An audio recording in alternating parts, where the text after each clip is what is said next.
Society जहाँ traffic lights की जरूरत ही नहीं है। अच्छा। हाँ, क्योंकि सब लोग एक दूसरे का इतना रिस्पेक्ट करते हैं कि फ्लो एकदम नेचुरल है।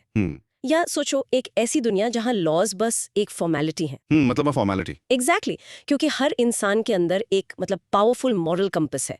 साउंड्स लाइक अ फैंटेसी है ना? लगता तो है। लेकिन इंडिया के ग्रेट मॉरल थिंकर्स ने ऐसी ही एक सोसाइटी का सपना देखा था। और वो सिर्फ सपना नहीं था, इट वॉज एक तरह से अ ब्लूप्रिंट। उन्होंने इसके लिए प्रैक्टिकल रास्ते भी दिखाए। एंड व्हाट्स फैसिनेटिंग इज कि उनके आइडियाज आज हमारी हाइपर कनेक्टेड और क्योटिक वर्ल्ड में शायद पहले से भी ज्यादा रिलेवेंट है। बिल्कुल। तो आज के इस गहरी चर्चा में हम इन्हीं आइडियाज की दुनिया में उतरेंगे। हम देखेंगे कि कैसे एंशिएंट विजडम मॉडर्न प्रॉब्लम्स का सॉल्यूशन बन सकता है। और आज का हमारा सफर काफी इंटरेस्टिंग होने वाला है। वी विल एक्सप्लोर 11 की क्वेश्चंस। यार वाह। हाँ, हम शुरू करेंगे महावीर की टाइमलेस टीचिंग से, फिर समझेंगे थिरुवल्लुवर का secret to resilience. Will dive into Swami Vivekananda's thoughts on morality, Sardar Patel's formula for faith and strength और नेहरू का विजन फॉर वुमेन एम्पावरमेंट। और भी है, राइट? Of course. इसके अलावा गांधी जी, डॉक्टर कलाम और बुद्धा के प्रोफाउंड विजडम को भी डिकोड करेंगे। हर एक कोट, हर एक टीचिंग एक नया पर्सपेक्टिव देगा। तो चलिए इस अमेजिंग लर्निंग जर्नी को शुरू करते हैं। Let's unpack this. Let's start with a very first question. Question: What are the major teachings of Mahavir? Explain their relevance in the contemporary world. Ethics Theory 2025. 10 marks. Broad micro theme, Indian moral thinkers and leaders. Mahavir's teachings. Ancient wisdom for modern problems. तो lord Mahavir, the 24th tirthankara of Jainism, उनकी teachings का core है non violence, self control और truth. ये principles 6th century BCE में दिए गए थे, लेकिन दोस्त ये आज की दुनिया के लिए एक पावरफुल गाइड की तरह है। Absolutely. Think of it this way, imagine एक मल्टीनेशनल कंपनी जो सिर्फ प्रॉफिट्स नहीं देखती बल्कि ये भी इंश्योर करती है कि उनके ऑपरेशन से एनवायरनमेंट को जीरो हार्म हो। ओके। तो वो अनजाने में ही महावीर के अपरिग्रह या नॉन पोजेशन के प्रिंसिपल को फॉलो कर रहे हैं, which directly leads to sustainable development. Cool है ना? That's a great example. So अगर किसी को इसका आंसर स्ट्रक्चर करना हो तो इट्स इंपॉर्टेंट कि पहले लॉर्ड महावीर का एक ब्रीफ इंट्रोडक्शन दे, right? Exactly. Mentioning he was the 24th Tirthankara, ये कॉन्टेक्स्ट सेट करता है। राइट। इंट्रोडक्शन के बाद we dive into the body of the answer, starting with his major teachings. पहला और सबसे फेमस है अहिंसा। अहिंसा और नॉन में वायलेंस। हाँ, राइट। और ये सिर्फ फिजिकल वायलेंस ना करना नहीं है, it's far deeper. It applies to thought, word and action. मतलब किसी के बारे में बुरा सोचना भी एक तरह की वायलेंस है इस फिलॉसफी में। एग्जैक्टली। फिर आता है सत्य और ट्रूथफुलनेस। और यहाँ भी it's not just about speaking the truth, it's about speaking a truth जो बेनिफिशियल हो और हार्म कॉज ना करे। इसी में वो ब्यूटीफुल कॉन्सेप्ट भी जुड़ता है, right? Anekantavada. Yes, the idea of multiplicity of views. I love this one. Can you explain it with that classic elephant analogy? Of course. सोचो कुछ ब्लाइंड मैन और एक एलिफेंट की कहानी। एक ने पैर छुआ और कहा ये पेड़ का तना है, दूसरे ने पूंछ छुई और कहा ये रस्सी है, और तीसरे ने कान को छू के कहा कि ये पंखा है। एग्जैक्टली। उनमें से कोई गलत नहीं है, but all of their truths are incomplete. Anekantavada हमें सिखाता है कि रियलिटी कॉम्प्लेक्स है and our perspective is just one piece of the puzzle. It's an antidote to fanaticism. Beautifully put. फिर आता है अस्तेया, नॉन स्टीलिंग। ये भी सिंपल लगता है, बट इट्स मोर। हाँ, मतलब ऑफिस टाइम को पर्सनल काम के लिए यूज करना या किसी के ट्रस्ट को मिसयूज करना, वो भी स्तेनिया है। Precisely. Then we have brahmacharya. It's about controlling your senses and desires to achieve self-discipline.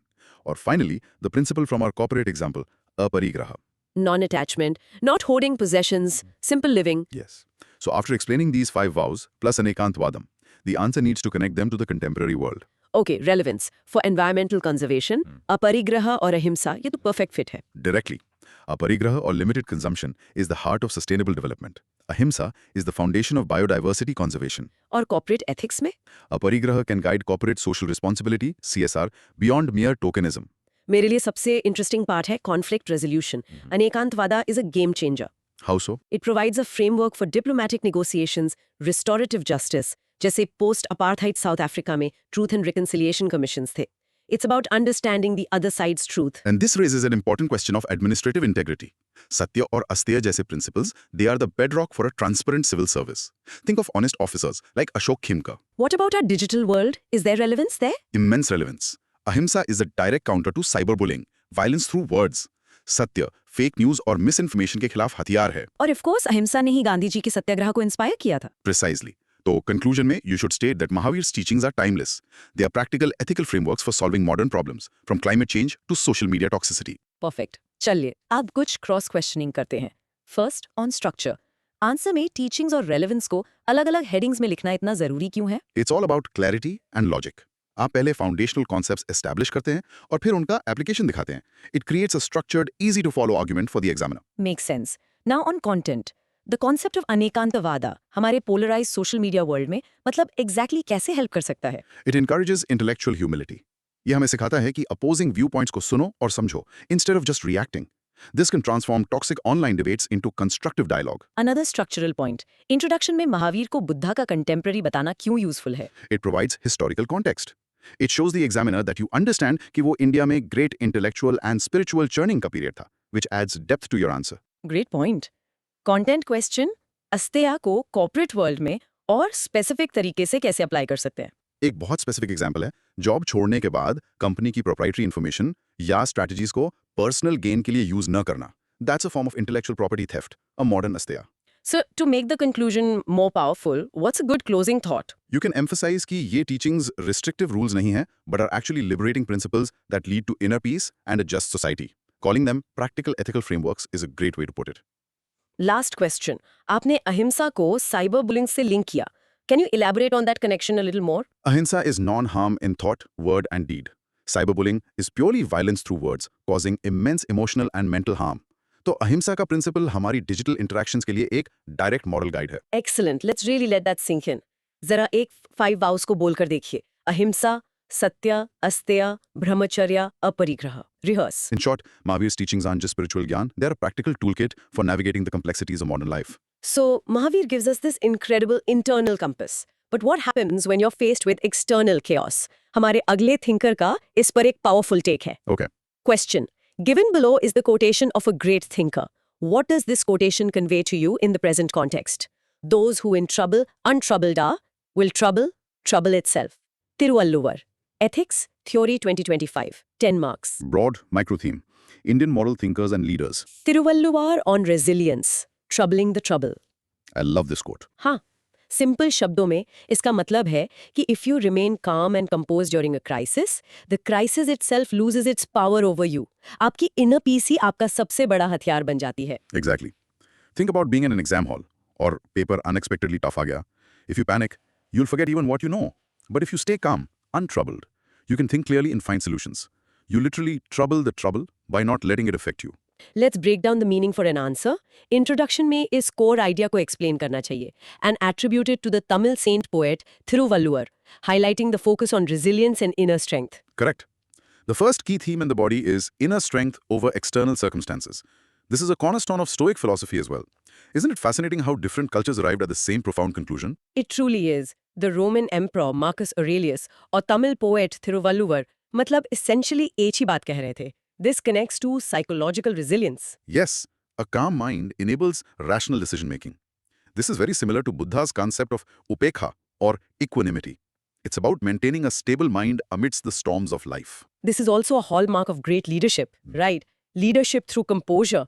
Leaders who remain calm under pressure, like Nelson Mandela, inspire hope and confidence in everyone around them. And finally, this all ties into what Aristotle called phronesis, or practical wisdom.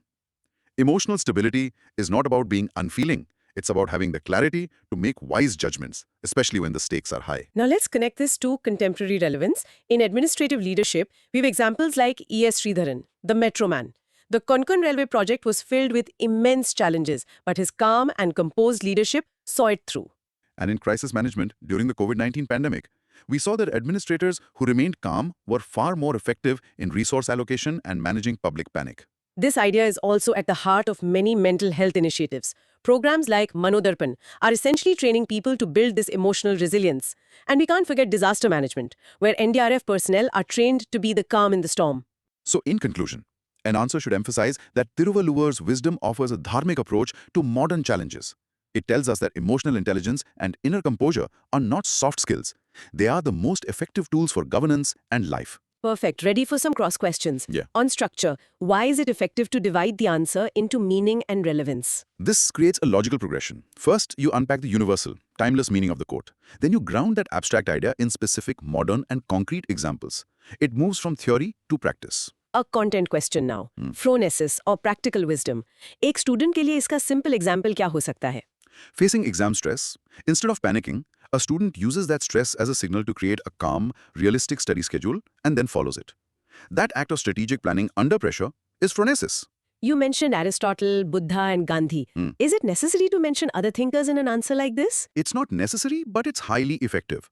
It demonstrates interdisciplinary knowledge and shows that you can connect ideas across different philosophical traditions, which strengthens your argument significantly. But doesn't this idea of being untroubled risk becoming toxic positivity? Like just ignoring real problems? That's a great critical question. The quote isn't about ignoring trouble. It's about facing it without being mentally defeated by it. It's the difference between saying, I'm not stressed, denial, and I feel the stress, but I will not let it control my actions, resilience. In the conclusion, could we add a non-administrative example to make it more relatable? Absolutely. The example of MS Dhoni, Captain Cool, is perfect. He was a master of staying untroubled in high-pressure situations, and his calmness often led his team to victory. It shows the principle in a very popular context. Final question. What's the core difference between this quote's message and simply being brave? Bravery can sometimes be a loud, aggressive response to fear. Being untroubled is a quiet, internal strength. It's not about the absence of fear, but the mastery over it. It is a more subtle and profound form of courage. Wonderful. Now, this is a quote to live by. Let's practice saying it. Those who in trouble, untroubled are, will trouble itself. In short, Thiruvalluvar teaches us that real power isn't about controlling the world outside, but about mastering the world inside. Next up, a powerful thought from Swami Vivekananda. Question. The strength of a society is not in its laws, but in the morality of its people. Swami Vivekananda. Ethics, Theory 2025, 10 marks. Broad micro-theme. Indian moral thinkers and leaders. Vivekananda's vision, morality as society's backbone. So Vivekananda is making a bold claim here. He's saying that a strong society's foundation isn't its rule book or its police force. But the inner moral compass of its citizens. Exactly. Laws can control behavior, but morality creates trust and harmony. Imagine a country like Denmark or New Zealand. वहाँ लोग rules सिर्फ punishment के डर से follow नहीं करते, बल्कि इसलिए करते हैं क्योंकि it's ingrained in their collective morality to be considerate and fair. That's the moral foundation over a legal framework. That's a great way to put it. So let's unpack this for an answer. The first point to explore is character-based governance. Vivekananda believed that building the character of citizens is the key to building a great nation. Which leads to the idea of a collective consciousness. When a society has a strong moral fabric, लोग naturally greater good के लिए act करते हैं, not just for themselves.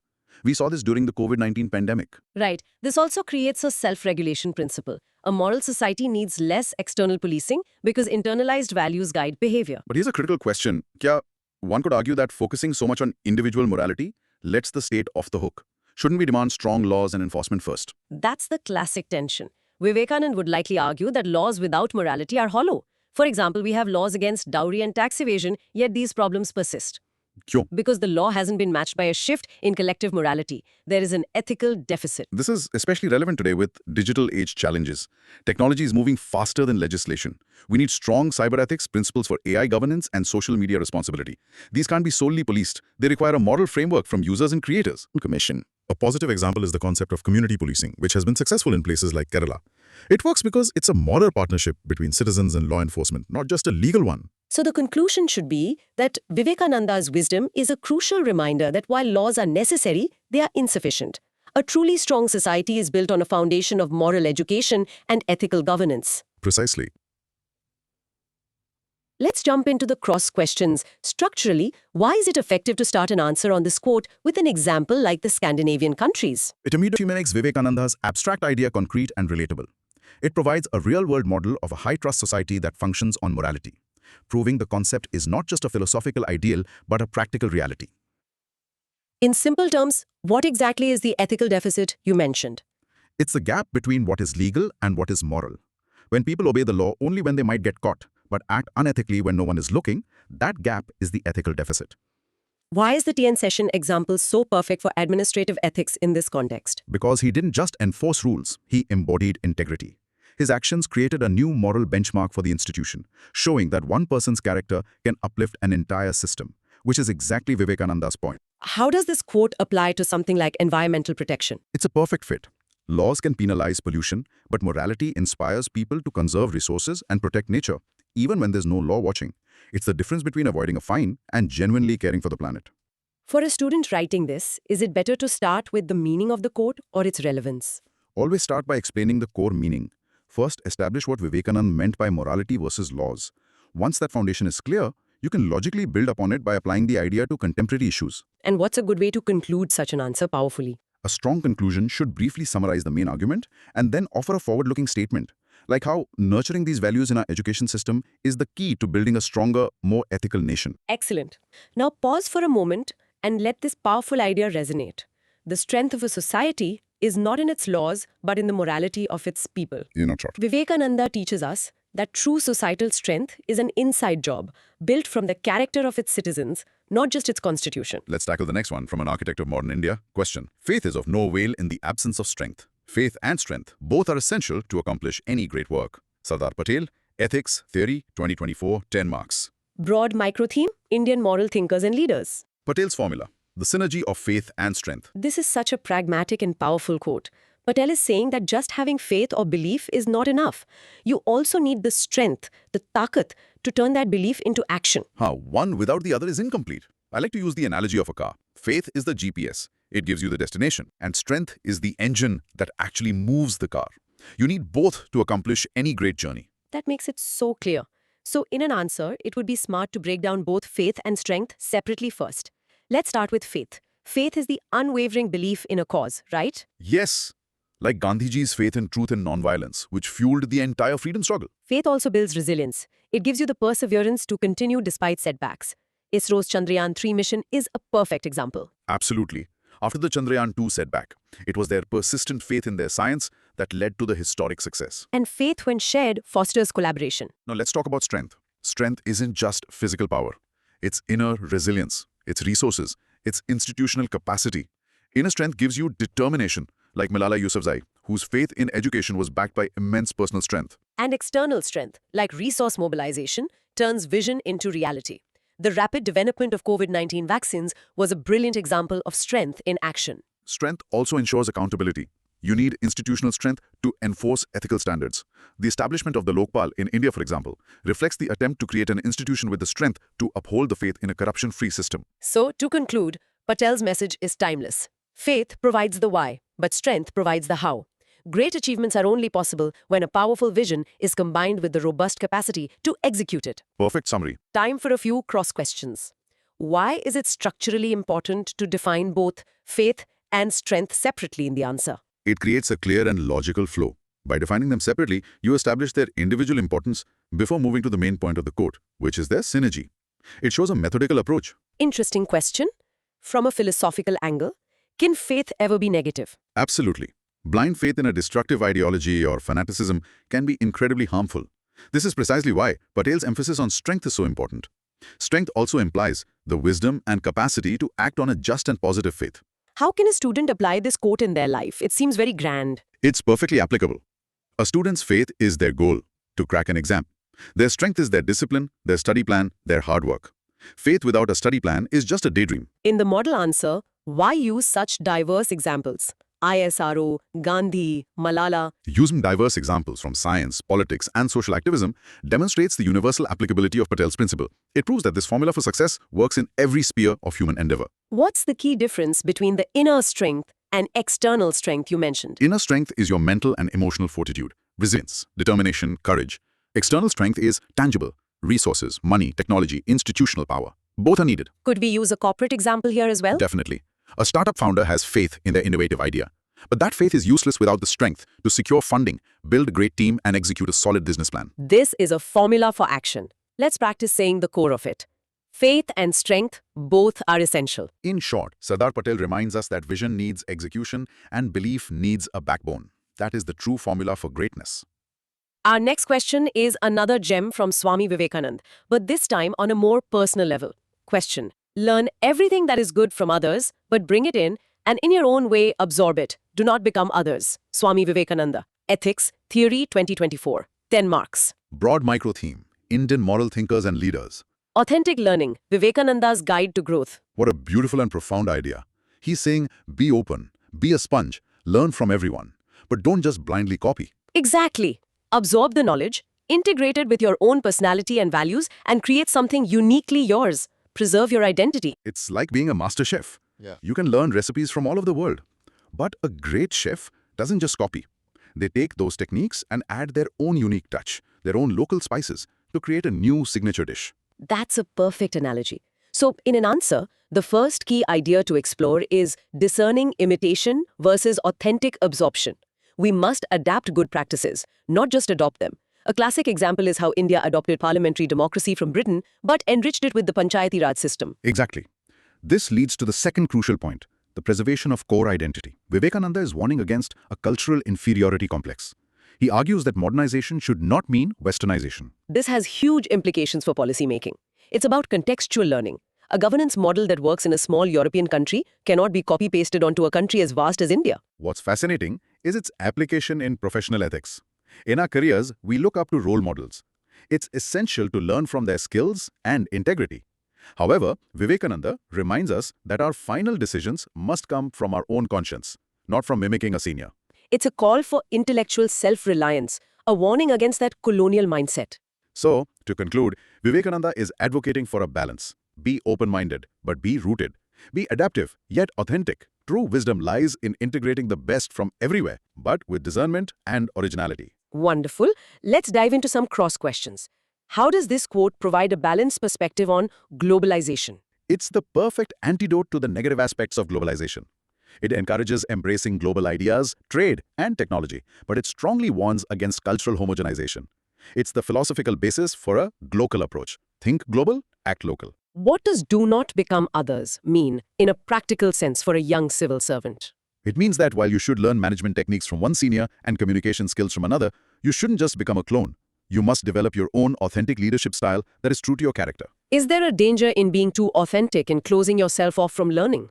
Yes, and that's why the first half of the quote is so important. Learn everything that is good from others.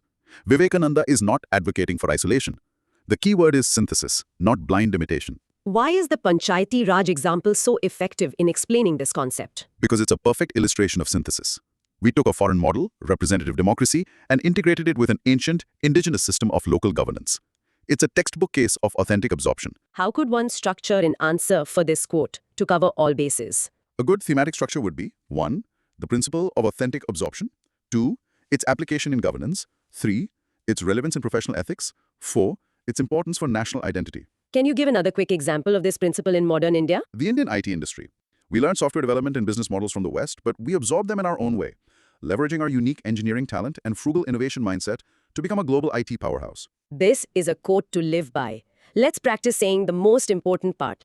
Bring it in and in your own way absorb it. Do not become others. Additional quote for modern India from its first Prime Minister. Question: to awaken the people, it is the women who must be awakened. Once she is on the move, the family moves, the village moves, the nation moves. Jawaharlal Nehru. Ethics. Theory 2023, 10 marks. Broad micro-theme: Indian moral thinkers and leaders. Nehru's vision. Women as engines of national progress. This is such a powerful quote because it frames women's empowerment not just as a matter of rights, but as a strategic necessity for national development. Exactly. Nehru is saying that if you want to uplift the entire nation, the starting point, the first domino you must push, is the woman. It's the ultimate ripple effect. Empowering one woman is like throwing a stone in a calm lake.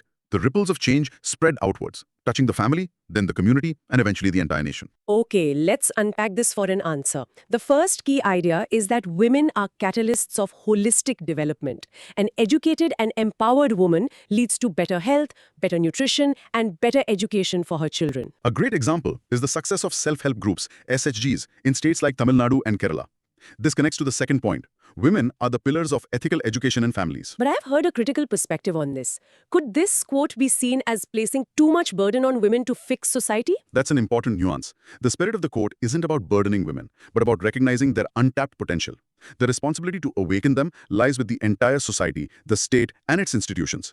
It's about removing chains, not adding responsibilities. That makes sense. This awakening also leads to ethical leadership at the grassroots. Studies have shown that women-led panchayats often prioritize community needs like water and sanitation more effectively. And this breaks the cycle of generational disadvantage. An educated woman is more likely to ensure her own daughters are educated, thus breaking the cycle of poverty. The Beti Bachao Beti Padhao scheme is a testament to this. We're also seeing more women in public service as agents of ethical change. Think of fearless officers like Durga Shakti Nagpal, who took on the sand mafia. And we cannot ignore the economic argument. The World Bank has stated that if India could close the gender gap in the labor force, our GDP could be up to 27% higher. Empowering women is an economic superpower waiting to be unleashed. So, to conclude, Nehru's words are a call to action. They urge us to place women's empowerment at the absolute center of our national transformation strategy. A perfect conclusion. Ready for the cross questions?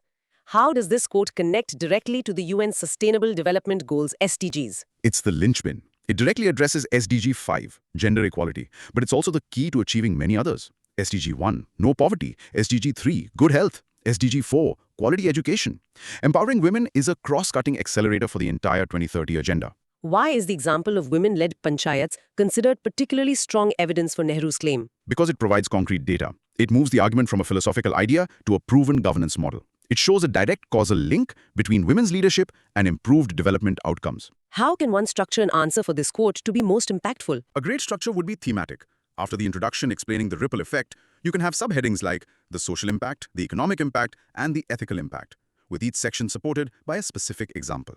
Besides Durga Shakti Nagpal, can you name another female public servant who exemplifies this? Of course, Kiran Bedi, India's first female IPS officer, is a prime example. Her entire career was about bringing integrity and a people-centric approach to a very tough and male-dominated field. How is this quote relevant in the corporate world today? Highly relevant. Research shows that companies with more women in leadership positions report better financial performance, greater innovation, and a stronger ethical culture. The ripple effect works in organizations too. One last thought. Is the term awaken a bit patronizing, implying women are asleep? It's a product of its time, but the intent matters. In the context of post-independence India, awakening meant awakening them to their rights and their potential. Today we might use the word empowerment, but the core idea remains the same. Let's absorb this powerful vision. Practice saying the core idea. Once she is on the move, the nation moves. In short, Nehru identified the most powerful, yet most overlooked engine for national progress, the empowered woman. Now for another deep thought from Swami Vivekananda, this time on our inner world. Question. Do not hate anybody, because that hatred that comes out from you must, in the long run, come back to you. If you love, that love will come back to you. Completing the circle. Swami Vivekananda. Ethics. Theory 2023. 10 marks. Broad micro-theme. Indian moral thinkers and leaders. The moral boomerang. Vivekananda on love versus hate. This is the ultimate law of moral karma, isn't it? Vivekananda is saying that the emotions we put out into the world, love or hate, are not just sent out, they are on a round trip. What you throw is what you get back. It's a powerful warning for our often polarized times. Exactly. He's framing it as a fundamental principle of our moral universe, almost like a law of physics. Hate corrodes the hater first. Let's break this down. First, it reflects the law of karma and the cycle of consequences. Hate breeds more hate, creating a toxic cycle that's hard to break. We see this in communal tensions or online hate campaigns. Conversely, love and compassion create a virtuous cycle. This is about emotional regulation for well-being. The act of hating someone fills you with bitterness, while compassion is linked to better mental health. The ultimate example is Nelson Mandela. Right. After 27 years of unjust imprisonment, he had every reason to hate. But he chose reconciliation over revenge. He chose to complete the circle with love, and in doing so, he saved South Africa from a bloody civil war. Precisely. This also shows the importance of restorative justice over retributive justice. Retributive justice says an eye for an eye, which just continues the cycle of violence. Restorative justice is about repairing harm and reconciliation. This applies to leadership too. Leadership rooted in compassion is far more effective in the long run. Abraham Lincoln, during the US Civil War, famously included his political rivals in his cabinet to heal the nation. What's dangerous is when hate breeds institutional bias. When hatred gets embedded in systems and laws, it creates structural injustice and discrimination that can last for generations. So, the conclusion is that in an age of digital megaphones, where hate can spread in an instant, Vivekananda's words are a powerful call to action. We are the architects of our social environment. Perfect. Ready for some cross questions? How is Vivekananda's idea different from the religious concept of sin? The concept of sin is often tied to divine judgment and punishment after life.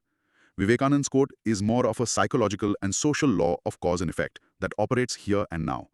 It's about the natural, observable consequences of your own actions shaping your reality.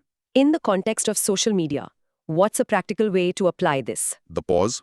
Before hitting send on an angry comment, pause and ask yourself, am I throwing a hate boomerang or am I contributing something constructive? Choosing to engage with respect is practicing this principle. Why is the Nelson Mandela example so powerful in this context? Because he represents the most extreme test case. If a man who suffered so much injustice could choose love and forgiveness, it proves that this is not just a soft philosophical ideal, but a pragmatic, world-changing strategy. How does this relate to international relations? Nations that operate on policies of retribution often find themselves locked in endless cycles of conflict. Diplomacy and mutual respect are, in a sense, forms of love in this context. They are attempts to complete a positive circle of peace. What's the best way to open an answer for this quote to grab attention? Start by directly explaining the core concept using a powerful metaphor, like the moral boomerang or the law of moral reciprocity. This immediately shows the examiner that you've grasped the essence of the quote. A quick clarification. Is love in this quote only about romantic or personal love? Not at all. In this context, love is a very broad term. It stands for compassion, empathy, kindness, respect, and a sense of universal brotherhood. Let that powerful thought settle. Let's practice the hopeful part. If you love, that love will come back to you, completing the circle. In short, Vivekananda teaches us that we are the thermostats, not the thermometers of our social world. We don't just reflect the emotional temperature, we set it. Now for a quote from the Mahatma himself. Question. The simplest acts of kindness are by far more powerful than 1,000 heads bowing in prayer. Mahatma Gandhi. Ethics, Theory 2023, 10 marks. Broad micro-theme. Indian moral thinkers and leaders. Gandhi's ethic. Kindness in action as true prayer. This quote cuts right to the chase. Gandhi is making a very clear distinction between ritual and action. He's saying that true spirituality, true dharma, is not found in passive worship, but in active service. Helping one person in need is more valuable than 1,000 prayers. It's the classic debate of faith versus works. And Gandhi firmly comes down on the side of works. For him, service to humanity was the highest form of prayer. Daridra Narayan, seeing God in the poorest of the poor. So let's interpret this for an answer. The first point is the primacy of action over ritual. This is a critique of performative religiosity. It argues that ethical living is demonstrated through our deeds. Which connects to ethics in daily life. Morality isn't something you practice for 1 hour a week. It's in the small, consistent, everyday choices you make. This reflects a human-centric spirituality. But does this quote suggest that prayer is useless? Someone could misinterpret it that way. That's a crucial point. Gandhi is not condemning prayer. He himself was a deeply prayerful man. He is criticizing prayer that becomes a substitute for action. For him, prayer should be the fuel that inspires compassionate action. That makes perfect sense. The quote also highlights the power of small but meaningful actions. You don't have to start an NGO to make a difference. This is especially relevant for everyday ethics in public life. For a civil servant, a simple act of kindness, like being approachable and treating citizens with respect, can do more to build public trust than grand speeches. This aligns with virtue ethics. A great example is the IS officer Armstrong Pame, who crowdfunded and built a 100-kilometer road for his people in Manipur. That was an act of kindness far more powerful than any prayer. So to conclude, Gandhi's quote is a call to operationalize our values. True ethical conduct is not in what we profess, but in what we practice. Let's do a quick round of questions. How can a civil servant practice this teaching in their daily work, beyond just being approachable? By ensuring fair and timely delivery of services. By demystifying complex rules for a common citizen. By actively fighting corruption that hurts the poor. Each of these is a powerful act of kindness within the system. How would you structure this answer to make it stand out? After explaining the basic meaning, a unique way to structure the relevance section would be to connect the quote to different ethical theories. You could have subsections on how it aligns with virtue ethics, Kantian ethics, and utilitarianism. What about the danger of performative kindness, especially on social media today? That's the modern challenge. The quote emphasizes simplest acts, which are often private and humble. The true test of Gandhian kindness is whether the act is for the recipient's benefit or for the giver's social media validation. Why is the Armstrong Pame example a particularly good fit here? Because his act was tangible, selfless, and addressed a real pressing need. It was a monumental act of kindness that was both simple in its intent and powerful in its impact. Could we link this to the idea of corporate social responsibility, CSR? Absolutely. Genuine CSR should be about simplest acts of kindness on a corporate scale, creating sustainable community projects, ensuring fair wages. This is far more powerful than symbolic checkbox philanthropy. This is a beautiful reminder for everyday life. Let's practice saying the core of it. The simplest acts of kindness are by far more powerful. In short, Gandhi teaches that our hands are more sacred when they are helping others than when they are just folded in prayer. Next, we have a vision for a better India from the people's president, Dr. Kalam. Question: if a country is to be corruption-free and become a nation of beautiful minds, I strongly feel there are 3 key societal members who can make a difference. They are the father, the mother, and the teacher. APJ Abdul Kalam. Analysis: Ethics, Theory 2017. 10 marks. Broad micro-theme. Indian moral thinkers and leaders. Kalam's blueprint for a corruption-free India. Dr. Kalam had this incredible ability to simplify complex national problems. Here, he's saying that to tackle a huge issue like corruption, we need to go back to the source code of a citizen's character, the home and the classroom. It's a fundamental bottom-up approach. He believed that laws are the cure for corruption, but value education from parents and teachers is the vaccine that can prevent it.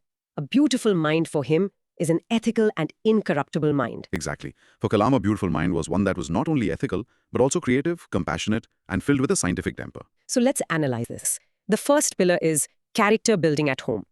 Parents are a child's first moral guides. They instill foundational values like honesty and integrity, not through lectures, but through their own actions. This is leading by example. A simple modern example is a parent who honestly pays their taxes and explains to their child why it's a duty, or a parent who returns extra change to a shopkeeper. Children absorb these lessons far more than any textbook. The second pillar is value education in schools. The teacher's role is to expand the child's moral horizons beyond the family. This is where personal morality evolves into social ethics. And this isn't about having one moral science class. It's about curriculum integration. A science teacher can discuss the ethics of AI. A history teacher can discuss the moral dilemmas faced by great leaders. Most importantly, the teacher must be a role model of integrity. So the conclusion is that Dr. Kalam's blueprint is a long-term sustainable solution. While we need strong anti-corruption laws like the Lokpal, the real battle against corruption will be won in the living rooms and classrooms of India. Precisely. It's a vision that invests in the moral infrastructure of the nation. Time for some cross questions. Is Dr. Kalam, by focusing on these three, ignoring the role of the individual's own conscience or institutions? Not ignoring, but highlighting the primary nurturers of that conscience. He believed that an individual's conscience is not formed in a vacuum. It is shaped first and foremost by these three figures. In structuring an answer, should we give equal weight to the role of parents and teachers? Yes, it's best to give them equal importance as Kalam mentions all three. You can have two main sections, the role of the family, father and mother, and the role of the teacher. What's a practical way a teacher can encourage critical thinking about ethics, not just rote learning? By using case studies and debates, instead of just saying honesty is the best policy, they could present a dilemma. Is it okay to lie to protect someone from harm? This forces students to think for themselves. Does this quote apply only to the problem of corruption? While the quote mentions corruption specifically, the principle is much broader. The values instilled by parents and teachers, empathy, integrity, respect, are the foundation for solving many social evils. In a society where parents and teachers themselves are under immense pressure, is this vision too idealistic? It is idealistic, but it's a necessary ideal. Dr. Kalam was a great believer in the power of inspiration. By setting this high ideal, he is calling on parents and teachers to recognize their profound nation-building role. One final thought. What's the significance of him mentioning both father and mother separately? It emphasizes that character building is a shared responsibility of both parents. It subtly breaks the traditional stereotype of the mother being the sole moral guide, highlighting the crucial role of the father as an ethical role model as well. With me. The father, the mother, and the teacher.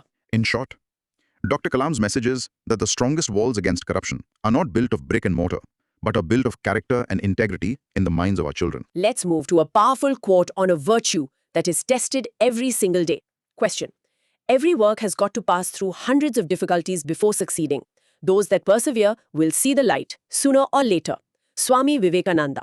Ethics, Theory, 2021, 10 marks. Broad microtheme, Indian moral thinkers and leaders. The power of perseverance. Vivekananda's mantra for success. This is such a universal truth. Vivekananda is reframing the idea of difficulty. He's telling us that difficulties are not a sign that you're on the wrong path. They are a necessary part of the path to success. The key is to just keep going. He's saying that success isn't a single event. It's the outcome of enduring a process that is guaranteed to be difficult. This idea is rooted in the ethical principle of fortitude or courage. It also aligns perfectly with the Bhagavad Gita's concept of karma yoga, focus on your duty and your effort without being attached to the immediate results. So let's explore the key aspects of perseverance. It's not just about being stubborn, right? Absolutely. The first aspect is sustained effort. It's about consistency. The Green Revolution in India wasn't a one-year project. It was the result of M.S. Swaminathan's relentless efforts over many years. The second and crucial aspect is adaptability. ISO is a perfect example of this adaptability. Their journey is filled with setbacks, like early GSLV failures. But they didn't just stubbornly repeat the same design. They learned, adapted, and eventually achieved incredible success. And that leads to the third aspect, learning from failures. Setbacks are not defeats. They are data. They are lessons. Now let's look at the importance of this virtue for a civil servant or a leader. Perseverance fosters hope, and it's essential for goal attainment in the public sphere. The Right to Information RTI Act didn't happen overnight. It was the result of years of sustained activism by people like Aruna Roy. And the perseverance of leaders inspires others. When people see a leader who refuses to give up, it gives them the courage to keep going too. Malala Yousafzai's perseverance has inspired a global movement. Ultimately, it's about building character. So to conclude, perseverance is not just a success strategy, it's a cornerstone of ethical conduct and character. For a nation like India, cultivating this virtue in our leaders and citizens is absolutely crucial. A very strong conclusion. Let's do a quick round of cross questions. What is the key difference between perseverance and stubbornness? Perseverance is commitment to the goal while being flexible with the methods. Stubbornness is commitment to a single method even when it's clearly not working. Perseverance involves learning, stubbornness involves denial. Why is the Bhagavad Gita's concept of karma yoga so relevant to this quote? Because karma yoga is the psychological fuel for perseverance. It teaches you to find fulfillment in the action itself, not just the outcome. This liberates you from the anxiety of immediate success or failure, allowing you to persevere. Is it ever ethical to give up, or is perseverance always the right answer? That is a fantastic question. It is ethical and often wise to give up if you realize that the goal itself is unethical or harmful, or if the cost of perseverance on your mental health, on your family, becomes disproportionately high. Strategic quitting is not a moral failure. How should one structure an answer for this quote to be comprehensive? A good structure would be 1. Introduction. 2. A section on the key components of perseverance, sustained effort, adaptability. 3.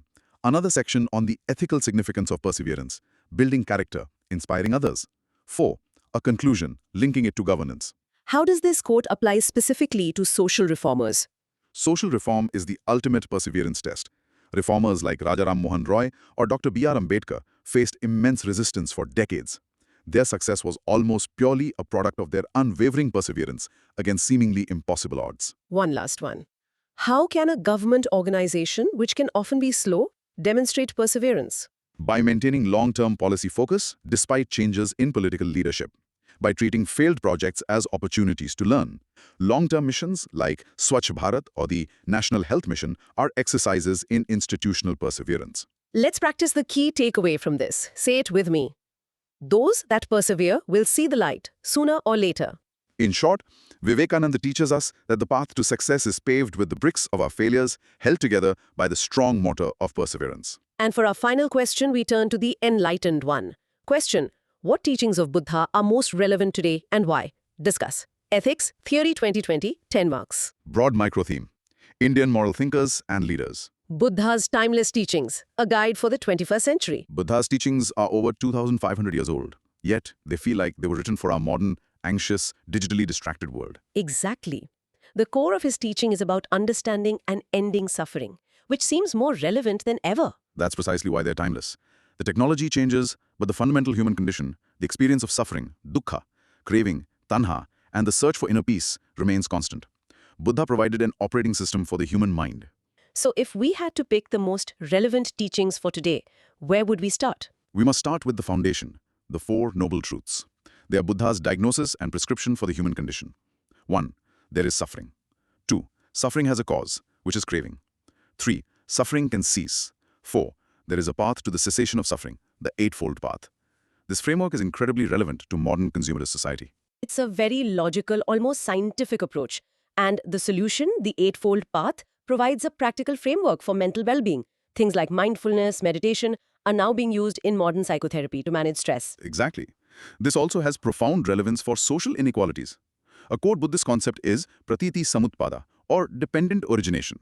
This is the idea that everything is interconnected. This idea of interconnectedness is a powerful antidote to selfishness. It promotes empathy and motivates action against social injustice. It's no wonder that Dr. B.R. Ambedkar drew inspiration from Buddhist principles in his fight against the caste system. The second majorly relevant area is the practice of mindfulness, satipatthana, and compassion, metta.